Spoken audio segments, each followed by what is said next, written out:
प्रिय श्रोतागणों, नमस्कार।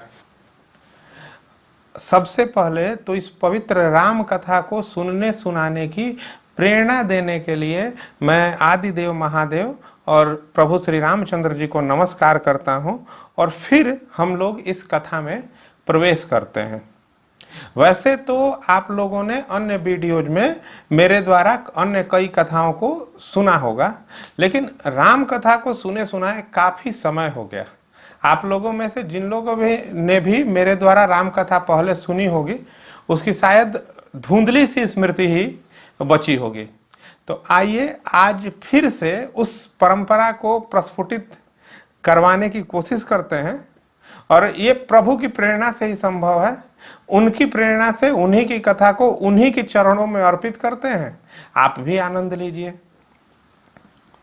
लेकिन आगे बढ़ने के पहले यहाँ पे मैं एक बात स्पष्ट कर दूं कि स्वयं तुलसीदास जी ने ही एक जगह कहा है कि स्वांतः सुखाय तुलसी रघुनाथ गाथा, स्वांतः सुखाय तुलसी रघुनाथ गाथा, भाषा निबंध मति मंजुल मातनोती। मतलब तुलसीदास जो ये रघुनाथ की गाथा को श्री रामचंद्र जी की कथा को जो इस भाषा में लिख रहे हैं, वह अपने लिए लिख रहे हैं, अपने सुख के लिए लिख रहे हैं। उनका उद्देश्य ये नहीं है कि बहुत सारे लोग पढ़े तो उनका नाम हो। उनका उद्देश्य बस ये है कि प्रभु राम का नाम लेने से और लिखने से उनको अपने सुख मिलता है, स्वयं सुख मिलता है, स्वांतः सुख है। तो इसी प्रकार मैं आपको सुना रहा हूं तो आप तो सुन ही रहे हैं, लेकिन इसमें मेरा भी सुख है। मेरे मुंह से प्रभु राम का नाम निकल रहा है। और कहा भी गया है कि कलयुग एक ही नाम आधारा, मतलब कि इस कलयुग में प्रभु का नाम ही आधार है। बाकी सारे जो कर्म कांड है उनका तो अपना महत्व है या उनकी अपना स्थान है, लेकिन इस कलयुग में प्रभु के नाम लेने का भी अपना एक स्थान है, अपना एक अलग महत्व है। भक्ति का आधार ही है इस कलयुग में नाम लिया जाना। इसीलिए आपने देखा होगा कि हमारे परंपरा में एक दूसरे को अभिवादन करते समय भी राम राम कहने का ये था कि राम राम भैया, राम राम चचा, कि राम राम कहने की परंपरा थी। आजकल तो भले ही ये राम राम का स्थान गुड मॉर्निंग गुड इवनिंग ने ले लिया है, लेकिन राम राम कहने का जो महत्व था वो रहेगा, क्योंकि इससे अभिवादन करते समय भी हम प्रभु का नाम लेते थे। तो हम इस कथा में, कथा कहने का मेरा उद्देश्य ये तो है कि आप सुन रहे हैं, हम लोग प्रभु का नाम ले रहे हैं सामूहिक रूप से, लेकिन इस कहने के दौरान मेरे मुंह से जो कितनी बार प्रभु का नाम निकलेगा वह मेरे लिए सुखकारक है, स्वांतः सुखाय। तो आप भी इस जब कथा को सुन रहे हैं तो इस भाव से सुनिए कि हम प्रभु की कथा को सुन रहे हैं। लेकिन हाँ, अपना काम धाम छोड़ के इस वीडियो को या कथा, प्रभु की कथा सुनने की आवश्यकता नहीं है। ये वीडियो इसलिए है कि आप जिस अपने खाली समय में जब अन्य तरीकों से टाइम पास करते हैं, इधर उधर भटकते हैं, उस समय में अपना इस कथा का आप आनंद ले सकते हैं। कर्म छोड़कर नहीं, कर्म के साथ। इस कलयुग में कर्म का ही महत्व है। कर्म योग, ज्ञान योग, ये इन सब की बात कही गई है हमारी परंपरा में, हमारे शास्त्रों में। कलयुग में कर्म योग का महत्व अतिशय है। तो इसलिए अपना जो कर्म है उसको पहली प्राथमिकता देना आवश्यक है, और उस अपने कर्म के साथ साथ ही प्रभु में भक्ति लगाना उचित है और सही है। तो फिर से चूंकि राम नाम की बात चल रही है, तो तुलसीदास जी का एक दोहा है कि राम नाम मणिदीप धरु जीह देहरी द्वार, राम नाम मणिदीप धरु जीह देहरी द्वार, तुलसी भीतर बाहरियु जो चाहसी उजियार। मतलब कि अपने जीभ के द्वार पे, जीभ रूपी जो हमारा शरीर का द्वार है, उस पे राम नाम का दिया रखिए। इस दिए से भीतर और बाहर दोनों जगह उजाला होगा। तो आइए हम लोग प्रभु की इस कथा में प्रवेश करते हैं कि प्रभु का नाम साथ साथ हम लोग लेते चलेंगे। कहा जाता है कि नाना भांति राम अवतारा, नाना भांति राम अवतारा, रामायण सतकोटि अपारा। मतलब कि प्रभु ने तमाम तरह से विविध प्रकार से इस जहान में, इस विश्व में अवतार लिया है। और प्रभु ने जितने अवतार लिए हैं उससे कई उन अवतारों का वर्णन कई करोड़ों प्रकार से कवियों ने, गायकों ने, भक्तों ने, लेखकों ने किया है। अब इन जितनी भी कवियों ने, लेखकों ने, गायकों ने, भक्तों ने प्रभु की कथा का वर्णन किया है, उसमें सबसे आदि पुरुष, शिखर पुरुष है महर्षि वाल्मीकि। महर्षि वाल्मीकि ने रामायण के नाम से प्रभु की कथा को लिखा था। माना जाता है कि वाल्मीकि जी प्रभु राम जी के समकालीन थे, कि उन्होंने क्योंकि लव कुश और सीता माता जाके महर्षि वाल्मीकि के आश्रम में ही रुकी थी, वहीं लव कुश का जन्म हुआ था और वहीं लव कुश की शिक्षा दीक्षा हुई थी। तो जब ऐसी बात है तो जाहिर सी बात है कि वो चूंकि समकालीन थे तो उनके द्वारा लिखा गया रामायण सबसे पहला रामायण माना जा सकता है। उनका रामायण जो था वो संस्कृत में था। हमारे समय में 16वीं शताब्दी में तुलसीदास जी ने भाषा में, लोक भाषा में, जन भाषा में, अवधी में रामायण की रचना की। और ये रामायण रामचरितमानस के नाम से तुलसीदास जी ने प्रभु राम की जो कथा लिखी वही आज सर्वाधिक प्रचलित है, सर्वाधिक पूजनीय है, सर्वाधिक पठनीय है और हर व्यक्ति के घर में रामायण की एक छोटी बड़ी प्रति पाई ही जाती है। तो तुलसीदास जी ने ही यह व्यवस्था बनाई थी, अपनी रामचरितमानस की शुरुआत में ही यह व्यवस्था बनाई थी कि जहां जहां भी राम कथा होगी, जहां जहां भी प्रभु राम की कथा का पाठ होगा, वहां श्री हनुमान जी और श्री तुलसीदास जी और वाल्मीकि जी को आवाहन करने की व्यवस्था उन्होंने बनाई थी। तो हम लोग भी जब राम कथा में प्रवेश कर रहे हैं तो पहले हम तुलसीदास जी, श्री वाल्मीकि जी और श्री हनुमान जी का आवाहन करेंगे। तुलसीक नमस्तुभ्यं मिहा गच्छ शुचिव्रत, तुलसीक नमस्तुभ्य मिहा गच्छ शुचिव्रत, नैऋत्यम उपविश्येदम पूजनम प्रतिगृह्यताम। मतलब कि हम तुलसीदास जी को नमस्कार करते हैं, यहाँ आए और हमारे इस कथा में बैठे। ओम तुलसीदासाय नमः। श्री वाल्मीकि नमस्तुभ्य मिहा गच्छ शुभप्रद, श्री वाल्मीकि नमस्तुभ्य मिहा गच्छ शुभप्रद, उत्तर पूर्वोर मध्य तिष्ठम गृहस्व में अर्चनम। श्री वाल्मीकि जी आप भी आए, आपको हम नमस्कार करते हैं, आप भी हमारी कथा में आसन ग्रहण करें, बैठे। ओम वाल्मीकाय नमः। श्री हनुमन्नम नमस्तुभ्यम मिहा गच्छ कृपानिधे, पूर्व भागे समाशिष्टम पूजनम स्वीकुरु प्रभो। कि श्री हनुमान जी हम आपको नमस्कार करते हैं, आप भी हमारी कथा में आए और आसन ग्रहण करें। वैसे एक हम प्रसिद्ध कहावत है कि राम कथा जह जह हुई तह तह पवन कुमार, कि जहां जहां प्रभु राम जी की कथा होती है श्री हनुमान जी वहां पहुंच जाते हैं।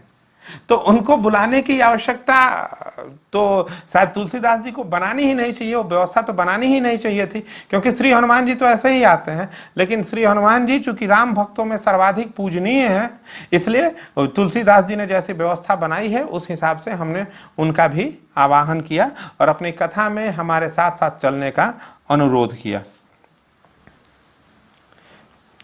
अब देखिए, चूंकि हर शुभ काम के शुरुआत में, आज भी आप देखते होंगे कि जब भी कोई शुभ काम होता है तो हर शुभ काम के शुरुआत में हम श्री गणेश जी की वंदना करते हैं। और चूंकि यह एक कथा सुनने सुनाने की प्रक्रिया है जिसमें वाणी का, बुद्धि का, विवेक का प्रयोग हो रहा है, तो श्री सरस्वती जी की वंदना करते हैं। और हर शुभ कार्य में जो आदिदेव महादेव भगवान शिव की प्रेरणा से ही होता है, सब जगह वो उपस्थित हैं, तो उनकी वंदना हम लोग करते हैं। तो तुलसीदास जी के द्वारा ही रचे गए मंत्रों, तुलसीदास जी द्वारा ही रचे गए श्लोकों के माध्यम से हम श्री गणेश जी, श्री सरस्वती जी और भवानी शंकर मतलब श्री शिव जी और पार्वती जी की वंदना करेंगे और उन्हें इस शुभ कार्य को पूर्ण करने में उनके आशीर्वाद की आकांक्षा करेंगे। वर्णानाम अर्थ संघानाम रसानाम छंद सामपि, वर्णानाम अर्थ संघानाम रसानाम छंद सामपि, मंगलानाम च कर्तारो वंदे वाणी विनायको। मतलब कि हम श्री सरस्वती जी और श्री गणेश जी की वंदना करते हैं, जो अक्षरों, अर्थ समूहों, रसों, छंदों और मंगल करने वाले हैं। उनकी हम वंदना करते हैं, उनसे हम आशीर्वाद की आकांक्षा करते हैं और हमारे इस शुभ कार्य में उनकी कृपा की इच्छा करते हैं। फिर हम लोग भगवान शंकर की आराधना करते हैं, वंदना करते हैं। भवानी शंकरौ वंदे, भवानी शंकरौ वंदे श्रद्धा विश्वास रूपिणो, याभ्याम विना न पश्यन्ति सिद्धा स्वांतः स्थमीश्वरम। मतलब हम माँ भवानी सहित श्री शंकर जी को की वंदना करते हैं, को नमस्कार करते हैं कि जो श्रद्धा और विश्वास के रूप हैं और उनकी कृपा के बिना सिद्ध जन भी अपने अंदर स्थित ईश्वर को भी नहीं देख पाते हैं। हम इन माँ भवानी और श्री शंकर जी को नमस्कार करते हैं कि वो हमारे अंदर के ईश्वर को देखने की शक्ति हमें प्रदान करें। फिर हम श्री हनुमान जी की आराधना करते हैं, वंदना करते हैं। सीता राम गुण ग्राम पुण्यारण्य विहारिणो, सीता राम गुण ग्राम पुण्यारण्य विहारिणो, मतलब कि सीता राम के गुण के जंगल में, गुण के अरण्य में विहार करने वाले, घूमने वाले, मतलब कि हमेशा सीता और प्रभु राम के गुणों में ही डूबे रहने वाले श्री हनुमान जी। वंदे विशुद्ध विज्ञानो, वंदे विशुद्ध विज्ञानो कवीश्वर कपीश्वरो, मतलब कि माँ सीता और प्रभु राम के गुणों में के अरण्य में ही डूबे रहने वाले श्री हनुमान जी कपीश्वरो, कपीश्वर हैं श्री हनुमान जी। और कवीश्वर, तुलसीदास जी ने श्री वाल्मीकि जी के लिए कवीश्वर शब्द का प्रयोग किया है, क्योंकि उनको वो आदि कवि माना जाता है। तो श्री वाल्मीकि जी और श्री हनुमान जी की वंदना भी तुलसीदास जी ने की है अपने रामचरितमानस में। तो उन्हीं के रचे श्लोकों द्वारा हम लोगों ने भी ये वंदना की, आशीर्वाद की आकांक्षा की कि हमारा ये शुभ कार्य, जो राम कथा को कई भागों में पूरा करने का जो ये शुभ कार्य है, उसमें हमने उनके आशीर्वाद की, उनकी कृपा की आकांक्षा की।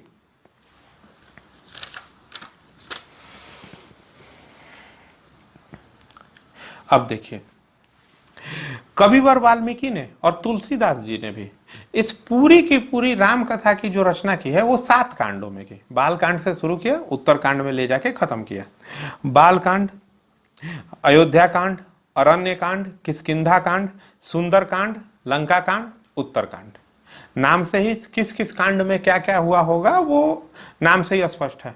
यहाँ कांड मतलब अध्याय। ये जो पूरी की पूरी रचना है रामचरितमानस, उसमें 7 अध्याय हैं। उनको बाल कांड, अयोध्या कांड, अरण्य कांड, किष्किंधा कांड, सुंदर कांड, लंका कांड और उत्तर कांड, ये नाम दिए गए हैं। तो ये बात, ये जो 7 कांड है और 7 कांडों में इतनी बड़ी जो कथा है, प्रभु की जो अनंत कथा है, हरि अनंत हरि कथा अनंत है। ये सवाल ये है कि इतनी बड़ी अनंत कथा को हम लोग, कि मैं कैसे आपको सुना पाऊंगा, और ये तो इतनी लंबी चौड़ी कथा है, क्या हम लोग इसको पूर्ण कर पाएंगे? ये तो सवाल मन में उठना जायज है। तो फिर अब उत्तर भी लेकिन मन में से ही आता है कि कथा की शुरुआत हुई है प्रभु की प्रेरणा से, तो प्रभु पूर्ण भी करेंगे। मेरा मुझ में कुछ नहीं, जो कुछ है सो तोर। ये प्रेरणा भी आपकी है, कथा भी आपकी है, आप ही के चरणों में अर्पित है, आप ही पूरा करवाइएगा। कि वैसे भी कहा गया है कि एक तुलसीदास जी का ही एक जगह दोहा है कि अति अपार जे सरित बर जो नृप से तू कराही, अति अपार जे सरित बर जो नृप से तू कराही, चढ़ी पिपली की परम लघु बिनु श्रम पार ही जाही। मतलब कि बड़ी बड़ी नदियां हैं, लेकिन अगर उस पर राजा और उस पर अगर सरकार पुल बांध देती है, तो छोटी से छोटी चींटी भी उस पुल को बिना मेहनत किए पार कर जाती है। तो मेरे आगे तो श्री तुलसीदास जी की रची रामचरितमानस है, वाल्मीकि जी द्वारा रचित रामायण है, और भी कि रामायण के कितने कवियों ने रामचरितमानस और प्रभु राम की कथा लिख कर गए हैं, वो सारी की सारी मेरे सामने हैं। उन लोगों ने उस प्रभु की कथा रूपी सरिता रूपी बड़ी सी नदी के ऊपर पुल बांध दिया है। उस पुल पे चढ़कर ही हम और आप इस राम कथा को श्रवण करेंगे, इस राम कथा का राम कथा का आनंद। तो आइए, इतनी सारी भूमिका के बाद अब हम लोग सीधे कथा में प्रवेश करते हैं। कथा में आधार हम वही बनाएंगे, तुलसीदास जी द्वारा रची गई रामायण, श्री वाल्मीकि जी द्वारा रची गई रामायण और अन्य कवियों, विद्वानों, भक्तों द्वारा कही गई, सुनाई गई रामायण। हम इन सब लोगों द्वारा रचे गए पुल पे चढ़कर अपना मार्ग तय करेंगे। तो आइए अब हम लोग चलते हैं अवधपुरी। अवधपुरी मतलब अयोध्या। अयोध्या जहां रघुकुल के वर्तमान राजा दशरथ जी का शासन है। रघुकुल दशरथ जी जिस वंश के थे वह सूर्य वंश था, लेकिन उनमें दशरथ जी के पूर्वजों में रघु नाम के एक महान राजा हुए थे, इसलिए उनके कुल का नाम रघुकुल पड़ गया। जैसे दशरथ जी के वंश में ही रघु, महाराजा दिलीप और जैसे महान महान राजा हुए थे, और ऐसे ही महान प्रतापी सूर्यवंश में दशरथ जी का जन्म हुआ था। और अभी वर्तमान में राजा दशरथ का, वर्तमान में मतलब उस काल में जब प्रभु श्री राम का जन्म हुआ तब उनके पिता श्री दशरथ जी का शासन था। अवधपुरी रघुकुल मनि राउ, वेद विदित तेहि दशरथ नाउ, धर्म धुरंधर गुण निधि ज्ञानी, हृदय भगति मति सारंग पानी। मतलब कि अवधपुरी में रघुकुल शिरोमणि दशरथ नाम के राजा हुए, जिनका नाम वेदों इत्यादि में विख्यात है। वो धर्म धुरंधर थे, गुणों के भंडार और ज्ञानी थे। उनके हृदय में हमेशा भगवान की भक्ति रहती थी। कौशल्यादि नारी प्रिय, सब आचरण पुनीत, पति अनुकूल प्रेम दृढ़, हरिपद कमल विनीत। और उनकी कौशल्या आदि सब रानियां थीं जो कि पवित्र आचरण वाली थी, विनीत और पति के अनुकूल चलने वाली थी, और उन लोगों का भी श्री हरि के चरणों में विशेष भक्ति थी, विशेष अनुराग था। राजा दशरथ की उम्र ज्यादा हो गई थी, लेकिन वो अभी तक पुत्रहीन थे। तो उनके मन में जैसे हर एक इंसान के मन में एक चिंता होती है, तो उनके मन में भी थोड़ी सी चिंता हुई। और चूंकि वो राजा थे तो उन्हें अपने राज्य को उत्तराधिकारी भी देना था, तो उनके मन में विशेष ही चिंता हुई। एक बार भूपति मन माही, भय ग्लानि मोरे सुत नाही, गुरु गृह गयउ तुरत महिपाला, चरण लागी करी विनय विशाला, निज दुख सुख सब गुरु ही सुनायउ, कही वशिष्ठ बहु विधि समुझायउ, धरहु धीर होई हई सुतचारी, त्रिभुवन विदित भगत भयहारी, श्रृंगी ऋषि वशिष्ठ बोलावा, पुत्र काम शुभ यज्ञ करावा, भगति सहित मुनि आहुति दीन है, प्रगटे अग्नि चरु कर लीन है। मतलब कि एक बार राजा के मन में आया कि उनके मन में ग्लानि पैदा हुई कि मेरे पुत्र नहीं है, तो राज्य को उत्तराधिकार कौन देगा। तो हर आदमी की तरह उन्होंने भी अपने से वरिष्ठ, और राज्य में तो राजा से वरिष्ठ राजगुरु होता है, वो अपने गुरु वशिष्ठ जी के पास गए और उनसे अपने मन की व्यथा कही। वशिष्ठ जी ने कहा कि राजा आप चिंता मत करिए, आपके 4 पुत्र होंगे। और उन्होंने ही प्रसिद्ध श्रृंगी ऋषि को बुलाया और श्रृंगी ऋषि के द्वारा उन राजा को कहा कि आप इन श्रृंगी ऋषि के माध्यम से ये पुत्र काम यज्ञ करवाइए, पुत्र कामेष्टि यज्ञ करवाइए। तो राजा ने श्रृंगी ऋषि को के माध्यम से यज्ञ करवाया, और यज्ञ के अंत में प्रसाद के रूप में खीर का एक पात्र आया, प्रसाद के रूप में खीर आया। जो वशिष्ठ कछु हृदय विचारा, सकल काजु भा सिद्ध तुम्हारा, यह हबि बाँट देहु नृप जाई, जथा जोग जही भाग बनाई। और तब श्रृंगी ऋषि ने दशरथ जी से कहा कि हे महाराज, ये जो यज्ञ का प्रसाद है इसे ले जाके अपनी रानियों में बांट दीजिए, और इस कारण जो वशिष्ठ जी ने जो कहा है वैसी आपका जो इच्छा है, आपके जो पुत्र प्राप्ति की इच्छा है, वशिष्ठ जी ने जो कहा है, यह इस यज्ञ के प्रसाद के फलस्वरूप आपकी वह इच्छा पूर्ण होगी। और राजा ने ऐसा ही किया, प्रसाद ले गए। अपनी 3 रानियां थी, तीनों रानियों को राजा ने वह प्रसाद खाने को दे दिया। तब ही राय प्रिय नारी बोलाई, कौशल्यादि तहाँ चली आई। अर्ध भाग कौशल्य ही दीना, उभय भाग आधे कर कीन्हा। कैकई कह नृप सो दयऊ, रहयो सुभय भाग पुनि भयऊ। कौशल्या कैकई हाथ धरि दीन, सुमित्र ही मन प्रसन्न करी। एहि विधि गर्भ सहित सब नारी, भई हृदय हर्षित सुख भारी। जा दिन ते हरि गर्भ ही आए, सकल लोक सुख संपत्ति छाए। तुलसीदास जी लिखते हैं कि जिस दिन, जा दिन ते हरि गर्भ ही आए, कि जिस दिन माँ कौशल्या के गर्भ में हरि आए, उस दिन से ही समस्त लोक में सुख और संपत्ति का छा गया। मतलब कि हरि के आगमन का जो संकेत था, वह हरि के आगमन, प्रभु श्री राम के आगमन का जो संकेत था वह यह था कि समस्त लोकों में यह सुख और संपत्ति छा गई, सुख संपत्ति की कमी नहीं बची। मंदिर मह सब राज ही रानी, शोभाशील तेज की खानी। सुख जुत कछुक काल चले गए, जे ही प्रभु प्रगट सो अवसर भयऊ।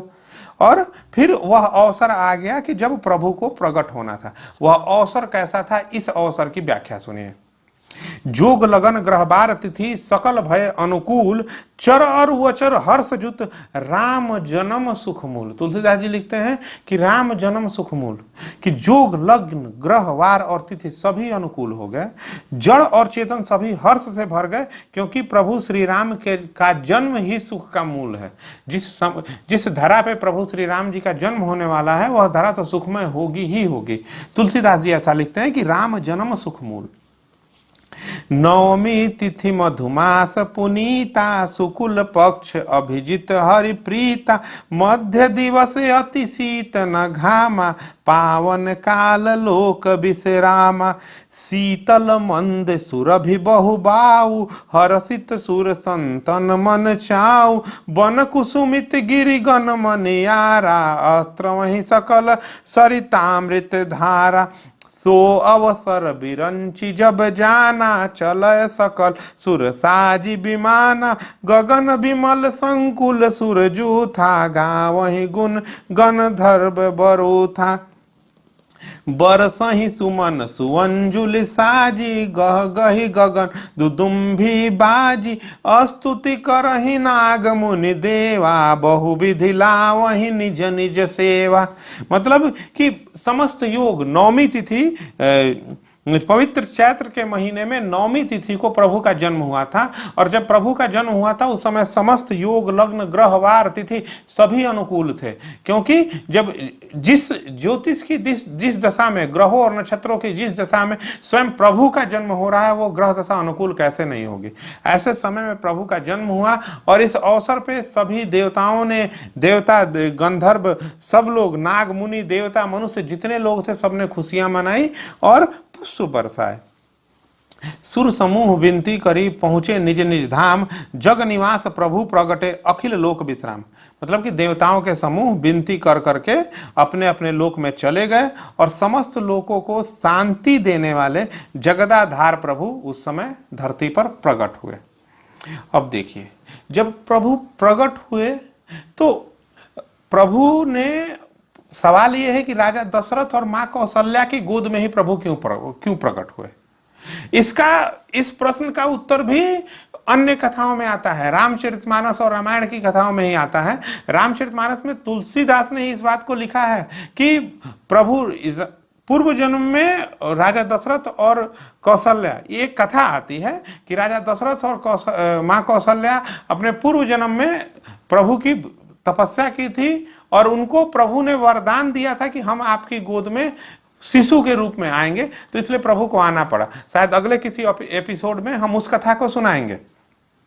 फिलहाल अभी तो माता के सामने प्रभु एक शिशु के रूप में जन्म लिए हैं, लेकिन जब प्रभु जन्म लिए हैं उस समय कौशल्या माँ को थोड़ा सा आभास हुआ कि हमारे कोख में, हमारे गोद में कौन आया है। कौशल्या माँ को थोड़ा सा आभास हुआ और उस समय उन्होंने ही प्रभु से विनती की कि हे प्रभु, आप शिशु के रूप में ही रहिए, मेरे पुत्र के रूप में जब आए हैं तो इस पुत्र शिशु के रूप में ही रहिए, करिए शिशु लीला, कि आप शिशु के रूप में ही रहिए और मेरे मन से भी यह स्मृति भुला दीजिए कि आप कौन हैं।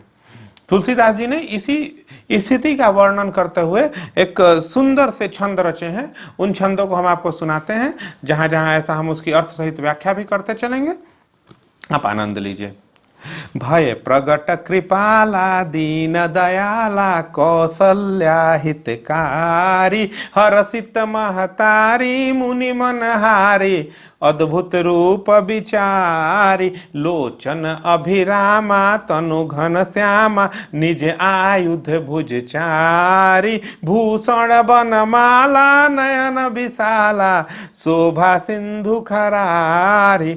अर्थात कृपाला दीन दयाला कौशल्या हितकारी, कि दीनों पर दया करने वाले कौशल्या माँ के हितकारी कृपालु प्रभु प्रकट हुए। मुनियों को मन को हरने वाले उनके अद्भुत रूप का विचार करके माता हर्ष से भर गई। नेत्रों को आनंद देने वाला मेघ के समान शरीर था, चारों भुजाओं में अपने आयुध धारण किए हुए थे, दिव्य आभूषण और बनमाला पहने हुए थे, बड़े बड़े नेत्र थे और इस प्रकार शोभा के समुद्र, शोभा सिंधु, शोभा के समुद्र तथा खर राक्षस को मारने वाले भगवान प्रकट हुए।